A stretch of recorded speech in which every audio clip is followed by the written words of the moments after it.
To open Trust Wallet on a new phone, you will need to follow these steps. First, ensure you have backed up your wallet by writing down your recovery phrase and storing it in a safe place. If you have not done this on your old phone, go back and do it now. Next, download and install the Trust Wallet application from the App Store on your new phone. Once installed, open the application and select the option to restore a wallet. You will then be prompted to enter your recovery phrase which you wrote down earlier. Enter the words in the correct order and select Restore Wallet. If you have a password or PIN set on your old wallet, you may be prompted to enter this as well.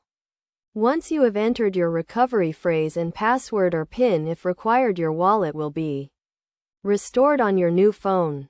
You will then be able to access all of your accounts and assets as you did on your old phone.